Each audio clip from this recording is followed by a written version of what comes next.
Hello my friends, welcome back to my channel and welcome to my May TBR. Now May is a very exciting month because I'm participating in two readathons, the first being Escape the Readathon, a month-long readathon in the month of May where you are working with a team to compete to be the first team to escape the Haunted Black Cat Carnival. This readathon involves many different prompts, some that you were made aware of at the beginning and some that you were made aware of as you go. So it's really hard to plan for, but I've pulled a big stack of books that hopefully can fit a wide variety of prompts as me and the thrill seekers work to escape. I will link Books with Lexi and her announcement video about the readathon if you're interested in joining because it's not too late. And then the second readathon that I'm participating in is happening at the end of the month, the last week of May. It is hosted by This Bookish Cottage here on YouTube and also on Instagram, and I am going to be a team leader for the masterminds. So it's going to be a lot of fun. I will also leave Maddie's channel down below so that you can check out all the info about the. Before I show you my big stack of books, let's first talk about the two books that I will be reading for my in-person book clubs this month. The first book that I will be reading is My Murder by Katie Williams. This is a book that has been on our list of books to read for quite a while and it just randomly got picked this month. But I also want to say thank you to one of my subscribers. I believe her name is Miss Cami JMU here on YouTube. She sent this to me so kindly and I am very, very appreciative of that. So thank you so much. But I'm just going to read the blurb for this one. It's kind of what attracted us to it. And it says, what if the murder you had to solve was your own? So I believe in this world, or this version of our world, a woman is brought back to life after being murdered and she then has to solve her own murder. It should be a good time. It's a squat, short little hardcover, which is so interesting, but I do like the cover a lot. It's a short little book, so it should work well for both of my readathons as well. The second book for my teacher in-person book club that was picked is The Husbands by Holly Garamazio, I believe is how you pronounce her name. And this is a literary fiction book about a woman who comes home one day to her husband.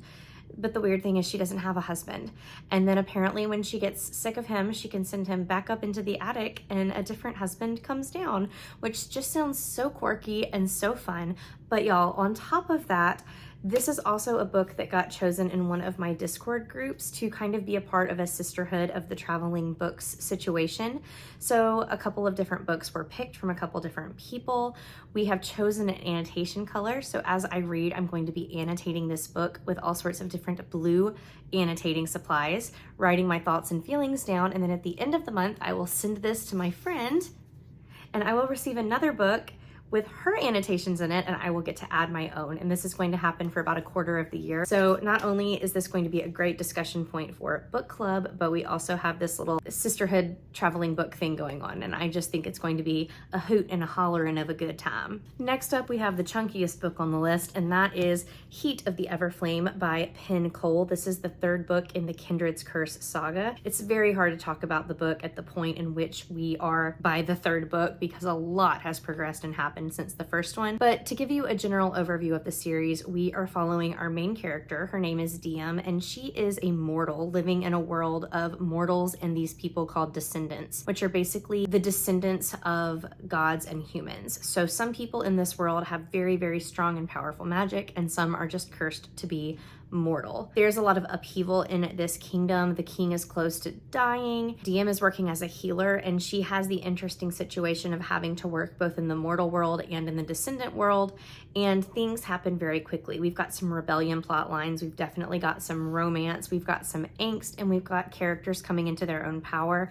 And so far, I've had a really good time. I have heard both amazing things about the third book, but I have also heard some not so great things from some people that I do trust. So I'm interested to see where I fall. She is a chunker. This is definitely the biggest book I have on my May TBR. This book clocks in at 761 pages. So it's gonna be a ride. Next up, we have a book that I had not heard of until I joined my friend Shelly's Discord. She runs a free to join Discord called the SFF Buddy Reads. And in this Discord, we do decide on buddy reads, we decide on series read-alongs, and our first series read-along that we voted on was Daughter of the Drowned Empire by Frankie Diane Malice, I believe is how you say her name. I had never heard of this one before, and I do have to say the cover is really fun, but my binding is so weird. Like there's a big indentation here, and as we go up, it disappears. I don't love that, but that's okay.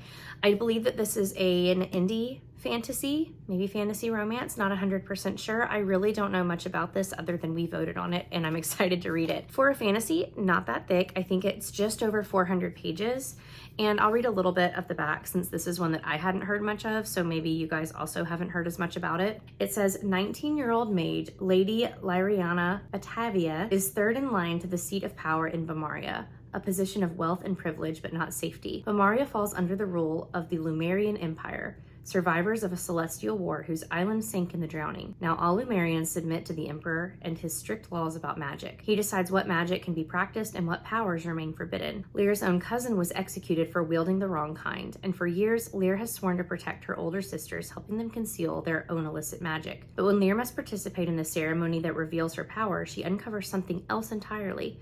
Something that means banishment from the Empire. There's a little bit more, but I really like what the summary is promising here. So hopefully all of us in the Buddy Read have a really good time with this one, and it makes me want to continue the series. The next book on my list is one that I actually started this morning. I got it in Book of the Month a couple months ago, and now it is time for me to read it. And that is Listen for the Lie by Amy Tintera. I actually found this one on Everflame, so I've been listening to it, which was an amazing decision because if you don't know, this is a thriller that has a podcast element. Our main character was accused of killing her best friend after she was found walking home one night covered in her best friend's blood, but the problem is she can't remember what happened. Fast forward a few years and there's a podcast being done on the whole situation, and we have actual podcast elements in the audiobook. So there was a time this morning when I started listening to it that I actually forgot I wasn't listening to a podcast until we switched back to the main character's narration. So very well produced podcast and audiobook. I'm enjoying it a lot. I keep forgetting that it's not something real that's happened because the setup for the podcast just sounds so realistic. I don't know where this one is going to go. I've heard mixed things about the ending, so we'll see how I feel. But so far, I'm really enjoying this one. I'm excited that I put it on my May TBR. We have another fantasy being added to the May TBR, and that is Dragon Fruit by Micaiah Lucier. This is a young adult Pacific Island-based fantasy that involves dragons, the sea.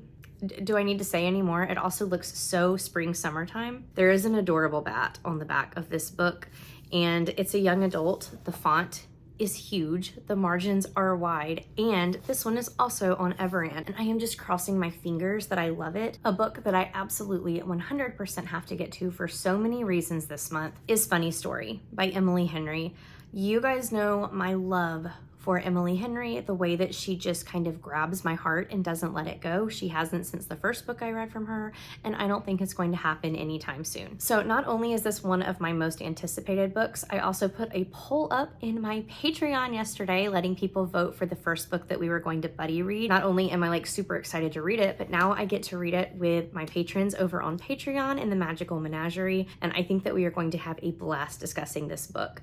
I think I'm going to do the same thing that I did with Just for the Summer by Abby Jimenez and annotate this book, maybe journal throughout it. The plot is very convoluted and hard to explain, but we have an unlikely pairing between our two main characters. They decide to kind of feed into the fact that everybody might think that they're together and just roll with it, and they might actually develop feelings for each other. So Emily, please don't let me down. We've got one that has appeared on a couple of TBRs, but because I am participating in a mystery readathon this month, I think that this one just has to be read. Finally, The Last Devil to Die by Richard Osman. This is book number 4 in the Thursday Murder Club, one of my favorite series of all time. I think I'm ready for the emotional read that everybody keeps promising this book is going to be. I might need to invest in bubble wrap so I can just wrap my heart up really tight. I have some predictions about what might happen, and none of them I'm ready for. But this series follows a group of 70 and 80-year-olds who live in a quaint little retirement village in the English countryside.